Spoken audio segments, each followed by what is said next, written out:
Gold, trusted gold buyers. మీరు తాకట్టు పెట్టిన బంగారాన్ని విడిపించి ఈ రోజు ఉన్న మార్కెట్ ధరకు కొనబడను.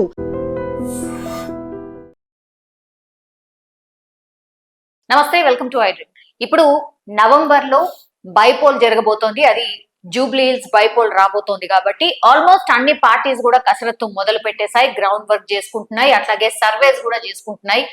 ఎవరిని నిల్చోబెడితే బాగుంటది ఏంది అనే చర్చ నడుస్తోంది. చాలా మంది పబ్లిక్ కూడా తమ తమ ఒపీనియన్స్ చెప్తున్నారు. మనకు తెలుసు మాగంటి గోపీనాథ్ ఉండే బీఆర్ఎస్ కి సంబంధించిన ఎమ్మెల్యే, ఆయన పాపం హెల్త్ ఇష్యూ వల్ల చనిపోయిండు, మనకందరికీ తెలిసిందే. ఆ తర్వాత ఈ నియోజకవర్గం ఫోకస్డ్ గా అన్ని రాజకీయ పార్టీలు కూడా ఎవరిని నిల్చోబెడితే బాగుంటది అనేది ఒకటి. తర్వాత ఇప్పుడు బీఆర్ఎస్ సిట్టింగ్ సీట్ కాబట్టి ఎవరు అభ్యర్థి ఉండాలి అనేది పెద్ద ఎత్తున చర్చ నడుస్తోంది. ఇక మనతో పాటు జాయిన్ అవుతున్నారు Vengalrao corporator Deedeepya ma'am. Ma'am నమస్తే, ఎట్లున్నారు మ్యామ్? అవును. యా, కానీ మీరైతే కూల్ కనిపిస్తున్నారు, ఏ టెన్షన్ అయితే ఏం కనిపిస్తలేదు. జూబ్లీ హిల్స్ బైపోల్ అంటున్నారు, మామూలుగా అయితే అంటే ఒక టెన్షన్ అయితే ఉంటది కదా, కానీ you are looking so cool. ఎందుకంటే టెన్షన్, మా సీటు మాకే దక్కుతుంది. డెఫినెట్ కి బీఆర్ఎస్ పార్టీకి కైవసమైన సీట్ ఇది జూబ్లీ హిల్స్ నియోజకవర్గం కాబట్టి 100% మళ్ళీ మేమే కొట్టబోతున్నాం. అందుకని మేము చాలా కూల్గానే ఉంటాం, మాకెందుకు టెన్షన్. ఎందుకంటే జూబ్లీ హిల్స్ నియోజకవర్గం స్వర్గీయులు శ్రీ మాగంటి గోపీనాథ్ గారి ఆధ్వర్యంలో గత 10 సంవత్సరాలుగా కూడా ఇక్కడ జరగని, అంటే గతంలో జరగని అభివృద్ధి మేము 10 సంవత్సరాల్లో చేసి చూపించాం. కాబట్టి ప్రజలందరూ కూడా మాకే మద్దతుగా ఉన్నారు కాబట్టి మాకేం టెన్షన్ లేదు. 100% బీఆర్ఎస్ కొట్టబోతుంది సీట్. ఎవరు ఉండబోతున్నారు అనేది పెద్ద చర్చ మ్యామ్. అంటే సెంటిమెంట్ గా అగైన్ వాళ్ళ ఫ్యామిలీకి సంబంధించిన మెంబర్కేనా, లేకపోతే ఇంకేమైనా ఆప్షన్స్ వెతుకుతుందా బీఆర్ఎస్? ఎవరికిచ్చినా కూడా, అధిష్టానం ఎవరికిచ్చినా కూడా బీఆర్ఎస్ పార్టీ క్యాడర్ అంతా కూడా సిద్ధంగా ఉన్నాము. ఎస్, డెఫినెట్గా ఫస్ట్ ఫ్యామిలీ ప్రిఫరెన్స్ ఇస్తున్నారు.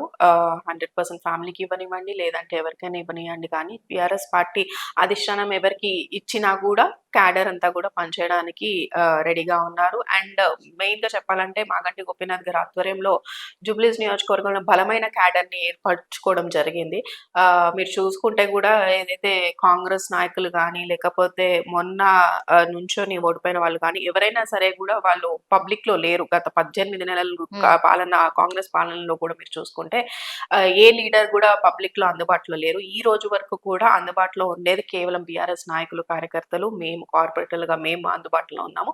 అలానే ఎమ్మెల్యే గారు 2 నెలలు అవుతుంది చనిపోయి. ఆయన 2 నెలలు చనిపోక ముందు వరకు కూడా టిల్ లాస్ట్ డే మీరు నమ్మరు, 5th రోజు ఆయన అడ్మిట్ అవ్వడం జరిగింది. 5th జూన్ హాస్పిటల్లో. 4th జూన్ కూడా ఆయన పబ్లిక్ సమస్యల మీదనే ఉండడం జరిగింది. సో అంటే మాట్లాడడం జరుగుతుంది. అంత పబ్లిక్ లోకి వెళ్ళిపోయి 24 గంటలు స్పందించే నాయకుడు ఈరోజు నియోజకవర్గంలో లేరు అంటే నిజంగా ఆయన లేని లోటు అయితే తీరంది నియోజకవర్గానికి. కాబట్టి మాగంటి గోపీనాథ్ గారి సేవల్ని ప్రజలు ఇంకా గుర్తు పెట్టుకుంటారు. కాబట్టి డెఫినెట్ గా ఎవరికి ఇచ్చినా కూడా మీ క్యాడర్ కావచ్చు, లేదంటే మీ మనసులో మాట ఏంటి మ్యామ్? అంటే వాళ్ళ ఫ్యామిలీ మెంబర్, వాళ్ళ వైఫ్ కి ఇస్తే బాగుంటుందా, లేకపోతే ఇప్పుడు మళ్ళీ అంటే మాగంటి గోపీనాథ్ గారి అన్నయ్య బయటకు వచ్చి మాట్లాడుతున్నారు కాబట్టి అది కొంత కాంట్రవర్సీ క్రియేట్ అవుతోంది. ఆయన నేను కూడా రేస్ లో ఉన్నాను అని చెప్తున్నారు. ఏంటి, ఆయన కూడా రేస్ లో ఉన్నారా? ఆయన కూడా రేస్ లో ఉంటే మరి ఏంటి సిచ్యువేషన్? బీఆర్ఎస్ లోనే 2 వర్గాలుగా చీలిపోతుందా ఏంటి? డెఫినెట్గా లేదండి. మేము ఎవరైనా ప్రయత్నించవచ్చు. ఇప్పుడు సీట్ అనేది, అధికారం అనేది ఎవరికైనా కావాలని కోరుకుంటారు కాబట్టి. అంటే ముఖ్యంగా మాగంటి గోపీనాథ్ గారు వైఫ్ బయటికి రావడానికి రీజన్ ఏంటంటే, మాగంటి గారు ఏదైతే ఆశయాలు పెట్టుకున్నారో జూబ్లీహిల్స్ నియోజకవర్గంలో, ప్రజలు సడన్ గా జరిగిన ఇన్సిడెంట్ ఇది, ఎవరు ఊహించని విషయం కాదు. అంటే ముందు నుంచి ఆయనకి ఏం హెల్త్ బాగోకపోవడం ఇవన్నీ ఏం లేదు. ఆయన చాలా ఫిట్ గా ఉండే మనిషి. సడన్ గా జరిగేసరికి ఇప్పుడు ఒక ఇంట్లో పెద్ద మనిషి కోల్పోతే ఎంత తీరని లోటు ఉందో, అలానే జూబ్లీహిల్స్ నియోజకవర్గం క్యాడర్ అంతా కూడా మేమందరం కూడా వాళ్ళ బిడ్డల్లాగా చూసుకునేవారు, ఇంట్లో కుటుంబ సభ్యుల్లాగా చూసుకునేవారు. సడన్ గా ఆయన లేకపోయేసరికి ఏంటి అనేది, దాంతో ఆవిడ ముందుకొచ్చి ఎంత బాధ ఉన్నా కూడా ధైర్యంతో ముందుకొచ్చి అందరి మధ్యలోకి వచ్చి కలుస్తూ ఉన్నారు. మేమున్నాము, మాగంటి గారి కుటుంబం, జూబ్లీహిల్స్ అంతా కూడా మా కుటుంబం అనే దాంతో ఆవిడ బయటకు వచ్చి అందరికి ధైర్యం ఇవ్వడం జరుగుతుంది. యాక్చువల్గా మేము ఇవ్వాలి కుటుంబ సభ్యులకి ధైర్యం, ఎందుకంటే లేరు అనేది తీరని లోటు ఫ్యామిలీకి ముఖ్యంగా ఉంటది కాబట్టి. ఎందుకంటే ఫ్యామిలీ కన్నా ఆయన మాతోనే ఎక్కువ స్పెండ్ చేస్తూ ఉండేవారు. ఆ విషయం ఆవిడకి తెలిసి ఆవిడ బయటకు వస్తున్నారు. అవును. అలానే వాళ్ళ బ్రదర్ కూడా వస్తున్నారు. ఎస్, డెఫినెట్ గా మేము ఏం చెప్తున్నాం, అధిష్టానం ఎవరికి ఇచ్చినా కూడా మేము వర్క్ చేయడానికి రెడీగా ఉన్నాం. సో అందులో చీలిపోవడాలు లాంటివి ఏం జరగదు. 100% అధికారం అనేది ఎవరైనా ఆశిస్తారు కాబట్టి మేబీ ఆశిస్తున్నారు. డెఫినెట్లీ ఇందులో చీలిపోయాలు వర్గాలు చీలిపోవడం అట్లాంటిది ఏం లేదు. ఇద్దరిలో ఎవరికి ఇచ్చినా మేము పనిచేయడానికి ఇక కేసీఆర్ గారు ఆల్మోస్ట్ మాగంటి గోపీనాథ్ గారు చనిపోయిన తర్వాత నుంచి కూడా గ్రౌండ్ లెవెల్లో ఏం చర్చ నడుస్తోంది, క్యాడర్ మనసులో ఏముంది, ఇక్కడ ఉన్నటువంటి నియోజకవర్గ ప్రజలు ఏమనుకుంటున్నారు, దీనిపైన రకరకాలుగా సర్వే చేయిస్తున్నారు, రిపోర్ట్స్ తెచ్చుకుంటున్నారు, అలాగే బూత్ స్థాయి నాయకులతోని కూడా ఫ్రీక్వెంట్లీ కలుస్తున్నారు అనేది ఒక చర్చ. మనం ఏం అవుట్పుట్ వచ్చింది? బికాస్ మీకు తెలుసు మొన్న కంటోన్మెంట్ ఎలక్షన్ జరిగినప్పుడు కూడా అది కూడా మీ సిట్టింగ్ సీట్, అది ఓడిపోయారు, కాంగ్రెస్ గెలుచుకుంది. ఇప్పుడు అధికారంలో ఉంది కాంగ్రెస్ కాబట్టి ఏం జరగవచ్చు మరి? మేబీ కాంగ్రెస్ కూడా గెలుచుకునే ప్రయత్నంలో భాగంగా వాళ్ళు కూడా ఒక సర్వే గానీ బలోపేతం కావడానికి అవన్నీ చేస్తున్నారు కదా. 100% లేదండి. మీరు చూసుకుంటే కేవలం బీఆర్ఎస్ లోనే మీరు చెప్తున్న విడిపోవడాలు, చీలిపోవడాలు లాంటివి బీఆర్ఎస్ లోనే అని చెప్తున్నారు. కానీ అటువంటిది మా పార్టీలో ఏం జరగట్లేదు. ఇంకా ఇన్ఫాక్ట్ చెప్పాలంటే కాంగ్రెస్ పార్టీలోనే జరుగుతుంది. అందులో ఇప్పుడు ఒక క్యాడర్ ఎవరికి సీట్ అనేది కూడా ఇంకా నిర్ధారణ కాలేదు. ఈవెన్ కాంగ్రెస్ పార్టీలో కూడా గతంలో నుంచి హజారుద్దీన్ కా లేకపోతే ఇంకో ఇద్దరు ముగ్గురు పేర్లు వస్తున్నారు. ఎవరైనా సరే ప్రజలు, నేను చెప్పేది ఏంటంటే ప్రజలు గమనిస్తున్నారు. గత 18 నెలలుగా కాంగ్రెస్ ప్రభుత్వం నడుస్తుంది. కాంగ్రెస్ పార్టీ ప్రభుత్వంలో ఉంది. ఇప్పుడు నుంచున్న హజారుద్దీన్ గారు కావచ్చు, ఆల్రెడీ నుంచుని ఓడిపోయిన హజారుద్దీన్ గారు కావచ్చు, లేకపోతే ఇంకా ఆస్పిరెంట్స్ కావచ్చు, ఎవరైనా సరే కేవలం ఎలక్షన్ టైంలో బయటకు వచ్చి పబ్లిక్ లో ఎలక్షన్ టైంలో వచ్చి వాగ్దానాలు ఇచ్చేసి మాటలు ఇచ్చే వాళ్ళని పబ్లిక్ నమ్మే స్థితిలో అయితే లేరు. ఈ గత 18 నెలల కాంగ్రెస్ పాలన వాళ్ళు ఇస్తానన్న 6 గ్యారంటీలు అమల్లోకి తీసుకురాలేదు. అలానే ఏదైతే మెయిన్ గా రెగ్యులర్ ప్రాబ్లమ్స్ ఉంటాయి, ఏదైతే సివరేజ్ ఓవర్ఫ్లోస్ కానీ, వాటర్ సమస్య కానీ, లేకపోతే రోడ్లు కావాల్సి వచ్చినా కూడా మీరు చూసుకుంటే గత 18 నెలలుగా కూడా రూపాయి బడ్జెట్ కూడా జిహెచ్ఎంసీ నుంచి కేటాయించని పరిస్థితులు కనిపిస్తున్నాయి. ఇప్పుడు మాత్రం ఏదో 3 ఇన్ఛార్జ్ మంత్రులు వేశారు, ఏదో సంబంధం లేని ఇన్ఛార్జ్ మంత్రులు ఇక్కడికి వస్తున్నారు, సంబంధం లేని కార్పొరేషన్ చైర్మన్లు 16 మంది కార్పొరేషన్ చైర్మన్లు తిరుగుతున్నారు ఈ రోజు. సో పబ్లిక్ ఇదంతా గమనిస్తారు. అంటే ఈ 18 నెలల నుంచి మా కష్టాలు పట్టించుకోలేదు. 2000 రూపాయలు పెన్షన్ ని 4000 రూపాయలు చేస్తా అన్నారు రేవంత్ రెడ్డి. మధ్యలో 2-3 నెలలు 2000 పెన్షన్ కూడా ఇవ్వలేని పరిస్థితి కాంగ్రెస్ ప్రభుత్వం.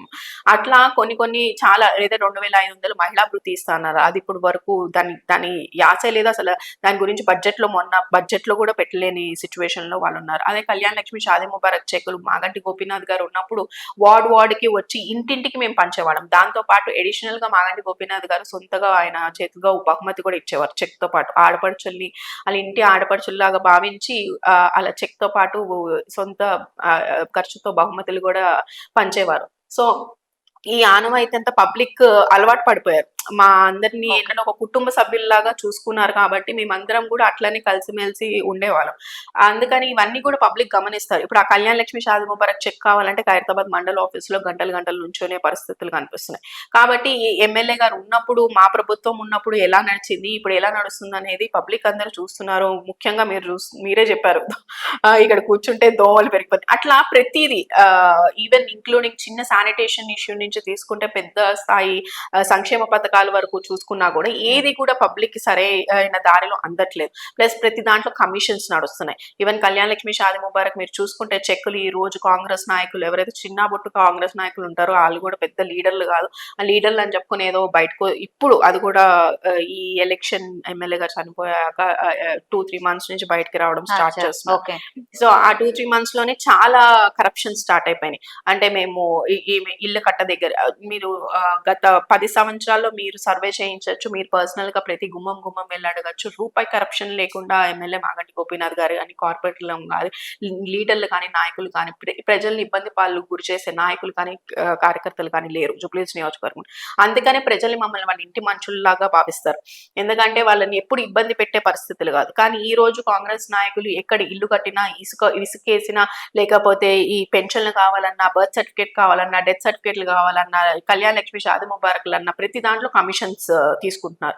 సో ప్రజలు అంతా గమనిస్తున్నారు, ఎవరు మాకు పని చేశారు, ఎవరు పని చేయలేదు అనేది వాళ్ళందరికీ కూడా తెలుస్తుంది. కాబట్టి మేము అనుకోవడం డెఫినెట్ గా బీఆర్ఎస్ పార్టీలో టికెట్ ఎవరికి వచ్చినా మా పార్టీ గెలుస్తుందని మేము నమ్ముతున్నాం.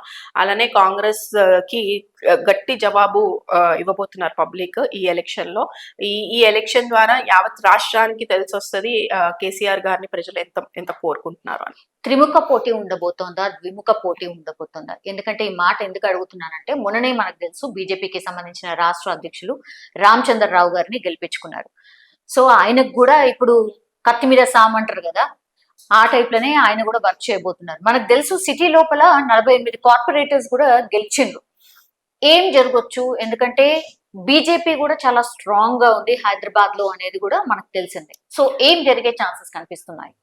100% లేదండి. జూబ్లీహిల్స్ నియోజకవర్గంలో అయితే బీజేపీ ఏమీ లేదు. స్ట్రాంగ్ అసలు క్యాండిడేట్ కూడా నేను చెప్తున్నా కదా, ఓన్లీ ఎలక్షన్ వరకు కనిపించే నాయకులు వేరు.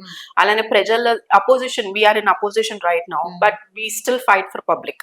ఏంటంటే పబ్లిక్ కి ఇస్తున్న 6 గ్యారెంటీలు అమల్లోకి తీసుకురావాలని మేము నిరంతరం పోరాడుతున్నాం. అలాగే మాకు బడ్జెట్ కావాలని చెప్పి మేము జోనల్ కమిషనర్ గారి దగ్గరికి లేకపోతే డెప్యూటీ కమిషనర్ కి రెగ్యులర్ గా ఆఫీసులకు వెళ్ళి మేము రిప్రజెంటేషన్స్ ఇస్తున్నాం. ఒకవేళ బడ్జెట్ ఇవ్వకపోతే లేదు కావాలని చెప్తున్నాం. స్ట్రీట్ లైట్స్ పనిచేయట్లేదు. ఈ రోజు జిహెచ్ఎంసీ చరిత్రలో నిజంగా ఇది ఎంత దౌర్భాగ్య స్థితి అంటే, GHMC is the one we give revenue, అంటే అంత రెవెన్యూ జనరేషన్ అయ్యేది జిహెచ్ఎంసీలో. ఇటువంటి కార్పొరేషన్ లో మనం స్ట్రీట్ లైట్స్ కూడా బడ్జెట్ లేదు అని చెప్పుకునే సిచ్యువేషన్ ఈ రోజు జిహెచ్ఎంసీలో కనిపిస్తుంది. అంటే అంత అంధకారం, యావత్ హైదరాబాద్ సిటీ మొత్తం అంధకారంలోకి తీసుకొచ్చేసింది జిహెచ్ఎంసీ. అంటే ఆ బడ్జెట్ అంతా ఏమవుతుందో కూడా మాకు తెలియదు. ఇప్పుడు మా ప్రభుత్వంలో ఉన్న బడ్జెట్ వచ్చి ప్రతి వార్డుకి ఇంత బడ్జెట్ అని కేటాయించే ఆ బడ్జెట్ అంతా కూడా ఏమైందో మరి మాకు అర్థం కావట్లేదు. కాబట్టి అటువంటి సిచ్యువేషన్స్ కనిపిస్తున్నాయి. ఈ రోజు స్ట్రీట్ లైట్స్ లేవు అని చెప్పినా కూడా స్పందించట్లేదు నాయకులు, ఎవరు కూడా లేరు. ఇప్పుడు బీజేపీ కావచ్చు, కాంగ్రెస్ లో కూడా కావచ్చు, ఎవరు లేరు. We are in opposition. డెఫినెట్ గా అపోజిషన్ లో ఉన్నా కూడా పబ్లిక్ సమస్యల పైన కొట్లాడే రైట్ నీకు ఉంది. డెఫినెట్ గా నువ్వు వచ్చి మాట్లాడొచ్చు, ఇక్కడ ఈ ప్రాబ్లం ఉంది, పలానా ఎమ్మెల్యే ఉన్నారు, పలానా కార్పొరేటర్ ఉన్నారు, వాళ్ళు ఏం చేస్తున్నారు అని చెప్పి ప్రశ్నించే హక్కు నీకు ఉంది కదా. ఎందుకు రాలేదు మరి ఇన్ని రోజులు బయటికి? బీజేపీ నాయకుడు బయటకి రాలేదు, బీజేపీ కంటెస్టెడ్ ఎమ్మెల్యే రాలేదు, కాంగ్రెస్ కంటెస్టెడ్ ఎమ్మెల్యే రాలేదు, కాంగ్రెస్ నాయకులు రాలేదు. ఈ రోజు వరకు కూడా పబ్లిక్ లో మేమే ఉన్నాం, మేమే మాట్లాడుతున్నాం, ప్రతి దాని గురించి మేమే స్పందిస్తున్నాం. మా దగ్గరికే పబ్లిక్ వస్తారు, రిప్రజెంటేషన్స్ ఇస్తారు, మాకు ఇక్కడ పని చేయట్లేదు అని చెప్తారు.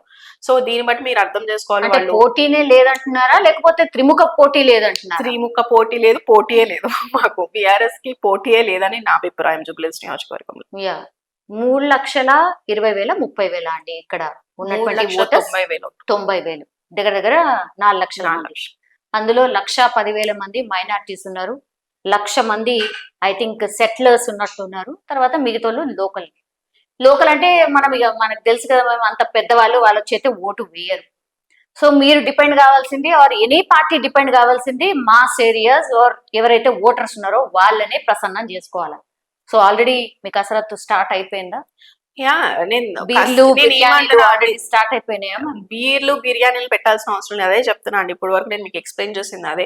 18 months గా మేము పబ్లిక్ లో ఉన్నాం. ఇప్పుడు ఏదో ఎలక్షన్ వచ్చిందంటే కొత్తగా మీరు చెప్పారు, నేను చాలా కూల్ గా కనిపిస్తున్నాను. నేనేం కొత్తగా వెళ్ళి పబ్లిక్ కి ఇప్పుడు మాకు ఎలక్షన్ వస్తుంది, మాకు ఓటేయండి అని అడగాల్సిన అవసరం లేదు. ఓటు ఆటోమేటిక్ గా వాళ్ళు వేస్తారు. ఎందుకు అంటే మేము చేసిన పనులు, మా హక్కు అది. ఎందుకంటే మేము చేసిన పనులకి మేము అడుగుతున్న ఆన్సర్, రిప్లై మేము అడుగుతున్నా అది. కాబట్టి డెఫినెట్లీ పబ్లిక్ అందరూ కూడా మా వైపే ఉన్నారు అని గట్టిగా చెప్పడానికి కారణం కూడా ఇదే. ఎందుకంటే నేననే కాదు, నాట్ ఈవెన్ మా డివిజన్ లోని కార్పొరేటర్ కాదు, ప్రతి డివిజన్ లో డివిజన్ అధ్యక్షులు కానీ లేకపోతే బీఆర్ఎస్ క్యాడర్ కానీ నిరంతరం పబ్లిక్ లో ఉండే నాయకులు, కార్యకర్తలు కేవలం బీఆర్ఎస్ నాయకులే. ఈ రోజు బీఆర్ఎస్ పార్టీ నాయకులు మాత్రమే ప్రజలకు అందుబాటులో ఉన్నారు. కాబట్టి కొత్తగా ఎలక్షన్ వచ్చింది కాబట్టి మేము ఈ రోజు తొందరపడిపోయి బూత్ కమిటీలు, బూత్ ఈ స్థాయి నాయకులు తీసుకోవాలి లేకపోతే ఇవన్నీ తీసుకునేది లేదు. ఎందుకంటే మాకు అంత దృఢమైన క్యాడర్ ఉంది, దృఢంగా మేము అంతా ఫామ్ చేసుకుని పెట్టుకుని ఉన్నాం. వాళ్ళందరూ కూడా మాతోనే ఉన్నారు, పార్టీతో అండదండగా ఉన్నారు. ఈవెన్ పార్టీ ఈ రోజు అధికారంలో లేకపోవచ్చు, అయినా కూడా పార్టీతోనే అండగా ఉన్నారు. మైనారిటీస్ ఎవరి వైపు? కాంగ్రెస్ వైపా మీ వైపా? 100% మా వైపే ఉంది. మైనారిటీస్ కూడా ఈ రోజు కనిపిస్తుంది. ఏదైతే హజారుద్దీన్ గారు మైనారిటీ క్యాండిడేట్ గా కాంగ్రెస్ పార్టీ వారికి టికెట్ ఇచ్చారో, ఇదే హజారుద్దీన్ గారు నాకు మైనారిటీస్ చెప్తున్న విషయం చెప్తున్నా. వాళ్ళందరూ వచ్చి మాకు ఆయన కనీసం అపాయింట్మెంట్ టైం ఇవ్వరు, కనీసం సమస్యలు వినడానికి కూడా ఆయన దగ్గర టైం లేదు అనే వాగ్దానం అనే మాటలు వినిపిస్తున్నాయి. హజారుద్దీన్ కాదు, ఫిరోజ్ ఖాన్ అయితే ఎవరైనా కూడా ఎవరైనా ఫిరోజ్ ఖాన్ ఎక్కడ ఉన్నారు నాంపల్లి, ఇక్కడ లోకల్ గల్లీలో ఉన్న సమస్యలు నాన్ ఆయనకి ఎలా లోకల్స్ కూడా మీ దగ్గర ఉన్నారు కదా మ్యామ్, అట్లా హక్కున చేర్చుకోరని మీరు ఎట్లా చెప్తారు? నాన్ లోకల్స్ ఉన్నా కూడా లోకల్ క్యాండిడేట్ నేను అంటుంది, why we are not preferring Azharuddin, why minorities itself, నేను మైనారిటీసే వాళ్ళు అజారుద్దీన్ ఎందుకు ప్రిఫర్ చేయట్లేదు, because he is not available for public. ఇప్పుడు ఎప్పుడైనా ఎమ్మెల్యే గానీ కార్పొరేటర్లు కానీ వాళ్ళు ఎప్పుడు కోరుకుంటారు, మాతో మా మధ్యలో ఉండే నాయకులు కావాలి, మాకు స్పందించే నాయకుడు కావాలని కోరుకుంటారు. కానీ ఎందుకంటే ఇమీడియట్ గా ఈ రోజు ఇప్పుడు వర్షాకాలం నడుస్తుందండి, టుడే నేను మీకు డిలే అవ్వడానికి రీజన్ కూడా చెప్తున్నా, because I'm getting plenty of calls because of sewerage overflows. ఇప్పుడు సివరేజ్ ఓవర్ఫ్లోస్ రెగ్యులర్ గా నడుస్తాయి వర్షాకాలం కాబట్టి. ఇప్పుడు వాటర్ సివరేజ్ ఓవర్ఫ్లో అవడం వల్ల పొల్యూషన్ వస్తుంది, water day by day supply ఉంటుంది, వాటర్ సప్లై. దీన్ని స్పందించేది ఎవరు స్పందిస్తారు? డెఫినెట్ గా లోకల్ గా ఉండే నాయకులే స్పందిస్తారు. ఇప్పుడు అర్ధరాత్రి సప్లైస్ ఉంటాయి, 11 to మార్నింగ్ 4-5 వరకు సప్లై ఉంటుంది. ఈవెన్ మిడ్ నైట్ 2-3 o'clock కి నేను స్పందిస్తాను. 2-3 o'clock కి ప్రాబ్లం వచ్చినా కూడా మేము వెళ్ళిపోతాం. అలా స్పందించే నాయకుడు ఎవరు? ఇప్పుడు హజారుద్దీన్ అనే క్యాండిడేట్ కావచ్చు, ఫెరోజ్ ఖాన్ గారు కావచ్చు, ఎవరైనా so and so XYZ person కావచ్చు, కానీ వాళ్ళు స్పందించాలి కదా. ఇప్పుడు ఇది మైనారిటీస్ చెప్తున్న ఆన్సరే, నేను చెప్పట్లేదు, వాళ్ళు వచ్చి మాకు చెప్తున్నారు. ఆయన ఎవరు మాకు అందుబాటులో ఉండరు. మాకు ఎప్పుడు కూడా ఈ 18 నెలల కాలంలో కూడా ఈ ప్రాబ్లం ఉంది, ఆ ప్రాబ్లం ఉంది అని చెప్పినా కూడా అంటే ఆయనకి తెలుసుకునే నాలెడ్జ్ కూడా లేదు. నేను యాజ్ అ క్రికెటర్, ఆయనకి ఏదో క్రికెట్ గురించి కెప్టెన్ కాబట్టి వాటి గురించి నాలెడ్జ్ ఉంటుంది, కానీ లోకల్ గల్లీలో ఉన్న సమస్యల పైన నాలెడ్జ్ ఎలా ఉంటుంది? That is what people think. నేను అంటుంది, it is not my opinion. Yes, he might be an educated person, he might be an international figure అయి ఉండొచ్చేమో, కానీ but it's not like common public సమస్య తీర్చే పర్సన్ అయితే కాదు కదా. జూబ్లీ హిల్స్ అనగానే ఇంకా వేరే సినీ స్టార్స్, కమ్మ సామాజిక వర్గానికి సంబంధించిన నాయకుల్ని కూడా దింపే ప్రయత్నం ఒకటి జరుగుతోంది అంటున్నారు. మేబీ చిరంజీవి గారు రావచ్చు, నాగార్జున గారు రావచ్చు అనేది కూడా ఒక చర్చ నడుస్తుంది మ్యామ్. సినీ గ్లామర్ డిఫరెంట్ గా ఉంటది కదా, మీరేమైనా భయపడుతున్నారా? మీరు కూడా అట్లా ఏమైనా ట్రై చేద్దాం అనుకుంటున్నారా? డెఫినెట్లీ నో, బికాస్ నేను చెప్పాను, హజారుద్దీన్ గారు కూడా is not a cine glamour but is a celebrity. As I told, Azharuddin doesn't know the lane issues, అంటే స్మాల్ చిన్న గల్లీలో సమస్యలు ఎలాగైతే తెలియదో చిరంజీవి గారికి, నాగార్జున గారికి కూడా తెలియదు. చిరంజీవి గారు పార్టీ పెట్టి తీసేస్తారు, పెట్టి ఉండొచ్చు అండి. వెన్ సమ్ పీపుల్, వాళ్ళు కూడా గ్రౌండ్ లెవెల్ నుంచి వచ్చిన వ్యక్తులే కాబట్టి I cannot comment on them. Yes, definite గా వాళ్ళ ఫీల్డ్ లో వాళ్ళు కష్టపడుతున్నారు, and definitely they know the ground reality నుంచి పైకి వెళ్ళిపోయారు. They are in some other వేరే పొజిషన్ లో ఉన్న వ్యక్తులు మళ్ళీ కిందకి రారు. డెఫినెట్లీ ఇది కిందికి రావడమేనా? పాలిటిక్స్ లోకి రావడం అంటే కిందకి రావడం ఇన్ ద సెన్స్, నేను అంటుంది కింద గ్రౌండ్ రియాలిటీ ఉన్న సమస్యల పైన తిరగాలి, రెగ్యులర్ గా తిరిగి ప్రజలతో మాట్లాడాలి, టైం స్పెండ్ చేయాలి. అండ్ ఈవెన్ చిరంజీవి గారు వచ్చినా, నాగార్జున గారు వచ్చినా ఒక సెల్ఫీ కోసం అడుగుతారు, కానీ అక్కడ సార్ మాకు మ్యాన్ హోల్ ప్రాబ్లం ఉంది సార్, లేకపోతే ఇక్కడ సివరేజ్ లైన్ ప్రాబ్లం ఉంది, నాకు రెగ్యులర్ గా ఇక్కడ ప్యాచ్ వర్క్ కావాలి, లేకపోతే నాకు స్ట్రీట్ లైట్ కావాలని ఎవరు అడుగుతారని చెప్పండి, మీరు చెప్పండి. ఇట్స్ అంటే జనరల్ హ్యూమన్ గ్రౌండ్స్ లోనే మాట్లాడుతున్నా. ఏంటంటే మనం ఏదైతే సత్యంని యాక్సెప్ట్ చేయాలి, we should accept the truth. ఏంటంటే వాళ్ళు ఎవరైనా సినీ గ్లామర్ వస్తే సెల్ఫీలు దిగుతారు, కానీ ఓట్లు అయితే అడగరు కదా, అంటే ఓట్లు వేయరు కదా నా దృష్టిలో. ఎందుకంటే ఆయన ప్రజారాజ్యం పార్టీ పెట్టినప్పుడే మీరు ఇది అర్థమై ఉండాలి. అండ్ డెఫినెట్లీ ఎస్, నేను ఏమంటున్నా అంటే సినీ గ్లామర్లు కానీ లేకపోతే సెలబ్రిటీస్ కానీ ప్రజలు కోరుకోరండి. ప్రజలు కోరుకునేది ప్రజల్లో ఉండే నాయకుల్ని మాత్రమే ప్రజలు కోరుకుంటారు. కంపేర్ అంటే పాలిటిక్స్ లోకి వస్తే మాత్రం ఇది శాసనసభ కావచ్చు, లేకపోతే ఈవెన్ కార్పొరేషన్స్ కావచ్చు, రేపు వచ్చే సర్పంచ్ కావచ్చు, ఏదైనా కావచ్చు, సర్పంచ్ ఎన్నికలు, జెడ్పీటీసీలు, ఎంపీటీసీలు, ఎవరైనా సరే మా మధ్యలో ఉండి మా సమస్యలు విని అట్లీస్ట్ వినాలి. ఫస్ట్ పాయింట్, వినే టైం అయినా ఉండాలి. Yes, definitely, because budget matters in everything. మనకి కొన్నిటికి బడ్జెట్ కేటాయించగలుగుతాం, కేటాయించలేము. సంవత్సరానికి ఇంత బడ్జెట్ అని వస్తుంది, దాంట్లో కొన్ని సమస్యలు తీర్చగలుగుతాం, తీర్చలేము, కానీ అట్లీస్ట్ వినగలగాలి. When public come to you, మన ఆఫీస్ కి కానీ ఇంటికి, మా ఇంటికి ఈవెన్ చెప్తున్నా కదా, మిడ్ నైట్ అయినా తలుపు కొట్టే స్వేచ్ఛ కానీ హక్కు కానీ ఈ డివిజన్ పబ్లిక్ ఉంది. అట్లా అంత అందుబాటులో ఉండే నాయకులు రావాలి. 2 months ఉంది మ్యామ్, నవంబర్ లో ఎలక్షన్స్ అంటున్నాం కాబట్టి. కేటీఆర్ గారు వస్తారా, కేసీఆర్ గారు వస్తారా? ఎన్నిసార్లు ప్రచారంలో పాల్గొనబోతున్నారు? మీ వైపు ప్రజల్ని తిప్పుకునే ప్రయత్నం ఎప్పటి నుంచి స్టార్ట్ కాబోతోంది? కేసీఆర్ గారు, కేటీఆర్ గారు ప్రతి ఇంట్లో ఉన్నారండి. నేను చెప్తున్నా, today everyone are missing KTR as a municipal minister, as a IT minister, because municipal శాఖ మంత్రిగా కానీ IT మినిస్టర్ కానీ మనం చూసుకుంటే యావత్ దేశంలో ఎవరికి లేనంత క్రేజ్ మన కేటీఆర్ గారికి ఆల్రెడీ యంగ్స్టర్స్ లో ఉంది. ఈవెన్ ద వర్కింగ్ పర్సన్స్ ఎవరైతే ఐటీ ఫీల్డ్ లో వర్క్ చేసి, ఇప్పుడు నా డివిజన్ చూసుకోండి, ఇట్స్ లైక్ 50% కాలనీస్. ఇక్కడ అందరు కూడా ఐటీ సెక్టర్స్ లో పనిచేసే వాళ్ళే ఎక్కువ మంది ఉంటారు. సో ఎవ్రీవన్, ప్రతి ఇంట్లో ప్రతి గుండెల్లో కేటీఆర్ గారు ఉన్నారు. I'm not saying that yes వాళ్ళ టైం ప్రకారం వాళ్ళు వస్తారు, ప్రచారం చేస్తారు, వెళ్తారు. బట్ నేను అంటుంది అంటే పర్టికులర్ గా ప్రచారం చేయాల్సిన అవసరం ఈ రోజు బీఆర్ఎస్ పార్టీకి లేదు. ఎందుకు లేదు అంటే అది కాంగ్రెస్ విఫలం. కాంగ్రెస్ ఏదైతే మాట ఇచ్చారో, పబ్లిక్ ఏ మాట వాగ్దానాలు ఇచ్చి వాళ్ళు పబ్లిక్ ప్రజాపాలన అనే పేరుతో ప్రజల్లోకి వచ్చారో, ఆ ప్రజాపాలన ఏదైతే వాళ్ళు వాగ్దానాలు ఇచ్చారో అది నెరవేర్చట్లేదు. కాబట్టి పబ్లిక్ లో ఆల్రెడీ వ్యతిరేకత అనేది ఉంది. నేను చెప్తున్న 18 నెలలు నాకు తెలిసి ఏ ముఖ్యమంత్రికి ఇంత వ్యతిరేకత రాలేదేమో. గతంలో ఉన్న కాంగ్రెస్ ముఖ్యమంత్రులకు కూడా అంత వ్యతిరేకతకి రేవంత్ రెడ్డి గారికి వచ్చింది. ఇది నేను చెప్పాల్సిన మాట కాదు, మీడియా వాళ్ళగా మీకు కూడా తెలుసు ఏం జరుగుతుందో. ప్రజలందరూ కూడా, అంటే నేను ఏం చెప్తున్నా అంటే ఒక ప్రజలు డైరెక్ట్ గా బయటకు వచ్చి వాళ్ళ సమస్యల మీద డెఫినెట్ మా ప్రభుత్వంలో ఉన్నప్పుడు ఎస్ ప్రతి ప్రభుత్వంలోనూ కొన్ని చేయగలుగుతాం, కొన్ని చేయలేం. నేను అంటుంది ఏంటంటే అట్లీస్ట్ వాళ్ళు బయటికి వచ్చి డైరెక్ట్ ఏమంటారు ధర్నాలు చేయడం కానీ, లేకపోతే ప్రతి వ్యవస్థ మీరు చూసుకుంటే ఈరోజు కాంట్రాక్టర్స్ కావచ్చు, లేకపోతే పోలీస్, హోమ్ గార్డ్స్ కావచ్చు, ప్రతి డిపార్ట్మెంట్ లో ఉన్న ఎంప్లాయీస్ కావచ్చు, ఎవరైనా సరే ఈ రోజు 2-3 days గా మాకు గార్బేజ్ స్ట్రైక్ నడుస్తుంది, రామ్కి వాళ్ళు గార్బేజ్ స్ట్రైక్ చేస్తున్నారు. Why is this happening? ఇప్పుడు మా దాంట్లో ఇటువంటి స్ట్రైక్ అంటే డైరెక్ట్ స్ట్రైక్ అంటే అడగచ్చు. నేను అంటుంది ఏంటంటే కొన్ని యూనియన్స్ లో కొన్ని ప్రాబ్లమ్స్ అవుతాయి. గార్బేజ్ లో కూడా యూనియన్ నడుస్తుంటది, కొన్ని ప్రాబ్లమ్స్ అట్లీస్ట్ కూర్చుని మాట్లాడి సార్ట్ అవుట్ చేసుకొని ఇష్యూస్ ని రిజాల్వ్ చేసే సందర్భాలు కనిపిస్తాయి. కానీ డైరెక్ట్ గా మీడియాకి కనిపించేటట్టు, పబ్లిక్ కి కనిపించేటట్టు ఈ రోజు 2-3 రోజులుగా పబ్లిక్ గార్బేజ్ లిఫ్ట్ చేయట్లేదని ఇబ్బంది పడుతున్నారు. 2-3 days గార్బేజ్ లిఫ్ట్ చేయకపోతే ఎంత సిచ్యువేషన్, ఎంత ప్రాబ్లం వస్తుందో మీరే చెప్పండి. ఇప్పుడు మీరు అడిగారు ఆఫీస్ ముందు మాకు గార్బేజ్ ఉందని. ఎందుకు ఉందంటే I'm telling you because strike నడుస్తుంది కాబట్టి. రామ్కి అనే సంస్థ ఈ రోజు స్ట్రైక్ నడుస్తుంది. ఎందుకు స్ట్రైక్ చేస్తున్నారు? వాళ్ళకి జీతాలు ఇవ్వలేని పరిస్థితుల్లో ఉన్నారు కాబట్టి. ఇట్లా చిన్న స్థాయి లేబర్ యూనియన్ దగ్గర నుంచి తీసుకుంటే పెద్ద కాంట్రాక్టర్, బడా కాంట్రాక్టర్స్ వరకు ప్రతి ఒక్కరు సఫర్ అవుతున్నారు. కాబట్టి ఇవన్నీ ప్రతి పాయింట్ కూడా పబ్లిక్ అందరు చూస్తున్నారు.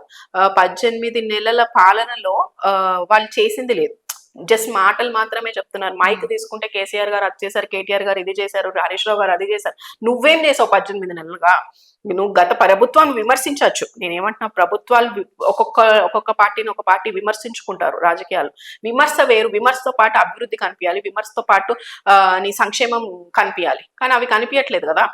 నువ్వు అభివృద్ధి చేస్తూ నువ్వు గతంలో జరిగిన అభివృద్ధిలో స్కామ్ జరిగిందని పాయింట్ చేయి, దానికి ఆన్సర్ ఇవ్వడానికి ప్రతి ఒక్కళ్ళు రెడీగా ఉన్నారు. నేను ఈ రోజు అడుగుతున్నా, కేసీఆర్ గారు కానీ, కేటీఆర్ గారు కానీ, హరీష్ రావు గారు కానీ, ఇలా ఓపెన్ పవర్ పాయింట్ ప్రెజెంటేషన్ మీరు చూస్తే భవన్ లో మీడియా సాక్షిగా పవర్ పాయింట్ ప్రెజెంటేషన్ పెట్టి ఎక్స్ప్లెయిన్ చేస్తున్నారు కాళేశ్వరం ప్రాజెక్ట్ గురించి.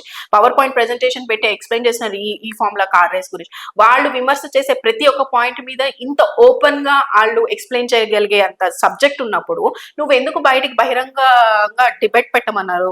ఆయనే అడిగారు యాక్చువల్గా, కేసీఆర్ గారు వస్తారా, కేటీఆర్ గారు వస్తారా, లేకపోతే మోదీ వస్తాడా రండి అని చెప్పి ఆయన రేవంత్ రెడ్డి గారు బహిరంగ సభలో అడిగారు. మరి డిబేట్ కి రెడీ అవుతున్నప్పుడు నువ్వెందుకు రావట్లేదు? ఇప్పుడు పెట్టబోతున్నారు కదా, అసెంబ్లీలో పెట్టబోతున్నారు కదా, కేసీఆర్ ని రమ్మంటున్నారు. ఇప్పుడు 18 నెలలుగా ఎన్ని అసెంబ్లీ సెషన్స్ అయినాయి? అసెంబ్లీ సెషన్స్ లో ప్రతి సెషన్ లో కేటీఆర్ గారు స్పెషల్ అసెంబ్లీ సెషన్ పెట్టబోతున్నారట కాళేశ్వరం కి సంబంధించి. మీ నాయకుడు వెళ్తారా? 100% వెళ్తారు. అరే నాయకుడు వెళ్తాం ఏంటంటే ప్రెస్ క్లబ్ లో మీ అందరు సాక్షిగానే కదా. ప్రెస్ క్లబ్ లో కాదు, అసెంబ్లీకి రండి. నేనేమంటున్నా, రేవంత్ రెడ్డి గారు బహిరంగ సభలో అడిగారు, కేటీఆర్ గారు వస్తారా, మోదీ వస్తారా, ఎవరు వస్తారా రండి నేను మాట్లాడతా అన్నారు. కేటీఆర్ గారు ఆ ఛాలెంజ్ ని యాక్సెప్ట్ చేసి ప్రెస్ క్లబ్ లో మీటింగ్ పెట్టారు. ఆయన రాలే, ఆ రోజు ఢిల్లీ వెళ్ళారు. సరే ఓకే, ఇప్పుడు అసెంబ్లీలో పెడతా అంటున్నారు. వాళ్ళు రెడీ. మేము అంటున్నారు కదా, కేటీఆర్ గారు ఏ రోజైనా ఏ రాత్రి పిలిచినా కూడా నేను చర్చ. కేసీఆర్ గారు నేనేమంటున్నా అండి, రేవంత్ రెడ్డి గారి నేను అంటుంది ఆయన పదవిని నేను కించపరచట్లేదు. ఆయన అడిగే ప్రశ్నలకు నేను చెప్తున్నా, రేవంత్ రెడ్డి గారు అడిగే ప్రశ్నలు కానీ వాళ్ళు ఏదైతే విమర్శ చేస్తున్నారు దానికి హరీష్ రావు గారు, కేటీఆర్ గారు సమాధానాలు చెప్పడానికి రెడీ అవుతున్నప్పుడు నీ కేసీఆర్ గారు ఎందుకు? మేము అడిగేది అది. ఇప్పుడు మా అధినేత ఒక రాష్ట్రాన్ని తెచ్చిన నాయకుడు కేసీఆర్ గారు ఒక ముఖ్యమంత్రి మాత్రమే. పవర్ లో ఉన్నప్పుడే వస్తారా, ప్రతిపక్షంలో ఉన్నప్పుడు ప్రజలు no, you want the person or you want the answer. Both అంటే కేసీఆర్ గారు సమాధానం చెప్పే అంత స్థాయి కాదు అంటున్నారు రేవంత్ రెడ్డి గారికి. నీ స్థాయికి కేటీఆర్ గారికి హరీష్ రావు గారు సమాధానం చెప్పు. నేనేమంటున్నా, ఆయన ఏం పాయింట్ అవుట్ చేస్తున్నారు? హీస్ పాయింటింగ్ అవుట్ ఆన్ ఈ formula race. As a municipal minister KTR గారు has to answer. As ex municipal minister he has to answer. He's asking question on Kaleshwaram. Ex irrigation minister ga Harish Rao garu should answer the question. CM అక్కర్లేదా? నేనేమంటున్నా, after the ministers, after the cabinet, ఎవరైతే ex cabinet చేశారంటే, if you're not satisfied with the answers, yes definitely as a ముఖ్యమంత్రి, ఇప్పుడు cabinet లో ఉన్న మంత్రులు వాళ్ళ మధ్య జరిగిన సంభాషణ తర్వాత కదా ముఖ్యమంత్రి గారి దగ్గర ఫైల్ అవుతుంది. ఇప్పుడు నా డివిజన్ ఉందండి, నా డివిజన్ లో పబ్లిక్ నా దగ్గరికి ఒక లైన్ కావాలని అడుగుతారు. Yes I will go to the field, నేను ఫీల్డ్ కి వెళ్తా, అక్కడ లైన్ అవసరమా కాదా నేను చెక్ చేస్తా. ఎస్ ఇక్కడ అవసరమని స్థానికంగా ఎవరైతే ఆఫీసర్లు ఉంటారో వాళ్ళు ఇంజనీర్స్ ఉంటారు, వాళ్ళు చెప్తారు ఎస్ దీనికి ఇంత పైపులు కావాలి, దీనికి ఇంత ఎస్టిమేషన్ అవుతుంది, దీనికి ఇంత అవుతుందని ఇస్తారు. Definitely I will not know the estimation. నాకు ఎస్టిమేషన్స్ తెలియవు, నాకు లేకపోతే ఎంత ఇంచ్ పైపులు కావాలో తెలియదు, ఏం తెలియదు కదా. నాకు కావాల్సింది ఏంటంటే, ఇక్కడ ఓ సివరేజ్ లైన్ ఓవర్ఫ్లో అవుతుంది, నాకు సివరేజ్ లైన్ కావాలి, కొత్త లైన్ కావాలి. అది మనం చెప్తాం రిప్రజెంటేషన్. ఎగ్జాక్ట్లీ ఎంత లెంత్ ఆఫ్ పైపులు కావాలి, ఎంత కావాలని చెప్పేది ఎవరు? ఇంజనీర్స్ చెప్తారు, ఆఫీసర్లు చెప్తారు. వాళ్ళు చెప్పిన దాని మీద నేను as a public representative what will I do? I will take the estimation copy, I will go to the superior officer. మీరు చెప్తుంది కేవలం ₹1,000 పనులు, ₹1,00,000 మ్యామ్, అది కోట్లు. ఏదైనా లక్షల నుంచి కోట్ల వరకైనా నేను అంటుంది that will go on line by line. మీరు అర్థం చేసుకోవాలి. నేను అంటుంది, నేను why are my comparing is line by line, step by step వెళ్ళాలి కదా. నేను అంటుంది ప్రతి ఇష్యూ మీద ఏదైనా సరే స్టెప్ బై స్టెప్. ఏమైతుంది కేసీఆర్ గారు అంటే నేను ఏమంటున్నా, మెట్టు దిగడం కాదు, ఆయన స్థాయి కాదు అంటున్నా. కేసీఆర్ గారు చర్చకి రెడీ అండి, నేను కాదు, I'm not denying it. I'm not saying this as a word of KCR గారు. కేసీఆర్ గారు మైట్ కమ్, కేసీఆర్ గారు బయటకు వస్తారు, చర్చకి రెడీ. మేము అడిగేది, మా నాయకుడు, మా అధినేత, మా రాష్ట్రాన్ని తెచ్చిన నాయకుడు, మన రాష్ట్రం, నేను అంటుంది మన రాష్ట్రం తెచ్చిన నాయకుడు బయటకు వచ్చి మాట్లాడే అంత వాళ్ళు అడిగే క్వశ్చన్స్ కానీ వాళ్ళు మాట్లాడే విమర్శలు, వాళ్ళు ఏదైతే విమర్శ చేస్తున్నారో, వాళ్ళు ఏదైతే పాయింట్అవుట్ చేస్తున్నారో దాని గురించి మాట్లాడే అంత ఇది అంటే ఆయనకి అవసరం లేదు అంటున్నా. నేనేమంటున్నాను, ఆల్రెడీ కేటీఆర్ గారు మీ మీడియా సాక్షిగానే చెప్పారు, ఇరిగేషన్ గురించి కేసీఆర్ గారిని క్వశ్చన్ చేస్తే ఏంటంటే ఒక కోతి ముందుకు ఉప్పు గంతులు వేసినట్టే ఉంటది. ఆయన నువ్వు ఇరిగేషన్ మీద క్వశ్చన్స్ అడిగే అంత ఉందా అంటే, నేను అంటుంది ముఖ్యమంత్రిగా ఆయనకి నాలెడ్జ్ ఉందా ఇరిగేషన్ మీద? కేసీఆర్ గారికి ఉన్నంత నాలెడ్జ్. నేను అంటుంది మాట్లాడగలగాలి కదా, ఆపోజిట్ పర్సన్స్ కూడా మాట్లాడగలగాలి కదా. We're talking to each other, you are questioning me, I'm answering you. మీరు ఇంకొక క్వశ్చన్ అడుగుతున్నారు, దట్ ఇట్స్ అ డిబేట్. నువ్వు కేసీఆర్ గారు మాట్లాడితే ఇంకొక మాట రాదు కదా నీ నోట్లోంచి అంటున్నా. ఉండదు కదా, కేసీఆర్ గారు మాట్లాడితే అంతే కదా. నేను అంటుంది he's having that depth of knowledge on every subject. నీకు అంత స్థాయి లేనప్పుడు నువ్వు మాట్లాడగలిగే వాళ్ళతో మాట్లాడు ఫస్ట్. నేను అంటుంది ఏంటంటే, హరీష్ రావు గారు కేటీఆర్ గారితోనే మాట్లాడలేరు ఆయన. మా దృష్టిలో మేము ఈ పార్టీలో ఉన్నాం కాబట్టి మేము చెప్పుకోవచ్చు, గొప్పలు చెప్పుకోవచ్చు అనుకుంటారు. నేనంటే ఫస్ట్ మాట్లాడి చూడండి, ఫస్ట్ వీళ్ళతో మాట్లాడండి. లేదు మీ కేసీఆర్ గారు నేను ఏమంటే you not satisfied with the answers. Yes public KCR గారిని కోరుకుంటున్నారు, పబ్లిక్ బయటకు వచ్చి కేసీఆర్ గారు మాట్లాడుతున్నారు అని పబ్లిక్ కోరుకుంటే డెఫినెట్ గా ఆయన బయటకు వస్తారు. నేను ఏమంటున్నా అంటే, ఒక కేసీఆర్ గారు రాష్ట్రాన్ని ఎలా నడిపించారు 10 సంవత్సరాలు, మన కళ్ళ ముందు కనిపించిన అభివృద్ధిది, మన కళ్ళ ముందు కనిపించిన సంక్షేమాలు ఇవి. నువ్వు దాన్ని డినై చేయలేవు. You cannot delay it with some ఏదో పాయింట్అవుట్ చేసేసి కాళేశ్వరంలో ఒక బ్రిడ్జ్ కూలిపోయింది, లేకపోతే మొత్తం కాళేశ్వరం ప్రాజెక్ట్ వేస్ట్, ఇట్లాంటివి మాట్లాడితే కరెక్ట్ కాదు. కాళేశ్వరం వల్ల ఎంతమంది రైతులు ఈరోజు దాని అడ్వాంటేజెస్ పొందారు, దాని బెనిఫిట్స్ పొందారు, ఎంతమంది రైతులు సుఖంగా ఉన్నారు. ఆయన పెట్టిన ప్రతి సంక్షేమము ప్రతి ఇంట్లో ఉంది. నేను ఏమంటున్నా, కేసీఆర్ గారి సంక్షేమాలు ఏదైతే ఉన్నాయో, మా ప్రభుత్వం బీఆర్ఎస్ పార్టీ ప్రభుత్వంలో ఇచ్చిన సంక్షేమాలు ప్రతి ఇంటింటికి వెళ్ళిన సంక్షేమం. సో ఇదే ఇప్పుడు మీకు జూబ్లీ హిల్స్ బైపోల్ ని కూడా గెలిపిస్తుంది అనుకుంటున్నారా? 100% అండి. సంక్షేమం అందుకున్న వాళ్ళ మనసులో సంక్షేమం అందుకున్న వాళ్ళు నాకు ఒక బెనిఫిట్ పొందాను మీ వల్ల అంటే, definitely that will be inside my heart. Every అంటే we are accepting as a common public. నేను చెప్తున్నాను, not as a corporator or BRS party ఇదిగా చెప్పట్లేదు. As a common person, if I take a benefit from you, definitely I will return back to you. That might be in the form of vote, that might be in the form of అభిమానంతో కావచ్చు, ఏదైనా కావచ్చు. Yes, definite గా ఇది అభిమానంతో వచ్చి వేసే ఓట్లు. మీరు చెప్తున్న బీర్లు బిర్యానీలు అవసరం లేదు మాకు. అవసరం లేదా? మాగంటి గోపీనాథ్ గారి ఫ్యామిలీని పక్కన పెట్టేసి సపోజ్ కొత్త పర్సన్ ఎవరో కావాలి అనుకున్నప్పుడు మీరు రేస్ లో ఉన్నారు అనేది ఒక చర్చ. ఉన్నారా? రేస్ లో ఉన్నారా? డెఫినెట్లీ అండి. నేను ఏమంటున్నా అంటే ప్రమోషన్ అనేది ఎవరైనా కోరుకుంటారు కాబట్టి డెఫినెట్లీ అంటే మెయిన్ గా డివిజన్ వరకు నేను ప్రజల్లోకి ప్రజెంట్ అందుబాటులో అంటే కాన్స్టిట్యున్సీ లెవెల్లో ఎస్ ప్రజలు నన్ను కోరుకుంటే డెఫినెట్లీ ఎస్, కాదని ఎవరు చెప్పరు. బట్ అధిష్టానం అలా అని నాకే కావాలని నేను అడగను. డెఫినెట్ గా అధిష్టానం ఎవరికి ఇస్తే వాళ్ళకి సపోర్ట్ చేయడానికి రెడీ. మీ వర్క్ మీరు కొనసాగించండి. ఐ థింక్ మధ్య మధ్యలో వచ్చి అంటే ఏం జరుగుతోంది ఏంది అనేది కూడా మీ వ్యూ కూడా తీసుకుంటాం. థ్యాంక్ యూ అండి. Thank you so much. Thank you. And for more videos, Please subscribe to iDream. Please subscribe to iDream. Please subscribe iDream. And please subscribe to iDream. For more videos, subscribe to iDream. please like, share, and subscribe to the channel. Congratulations, iDream. subscribe to iDream. Subscribe to iDream. So subscribe to iDream Media. iDream ki iDream team అందరికి huge congratulations. Please subscribe iDream Media. Please subscribe to iDream.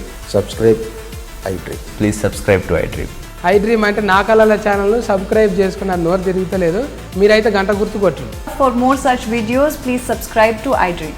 Subscribe to iDream. Please subscribe to iDream. Please subscribe iDream Media. Please do subscribe to iDream. Please subscribe to iDream Media. For best entertainment and information, please subscribe iDream. And don't forget to subscribe to iDream.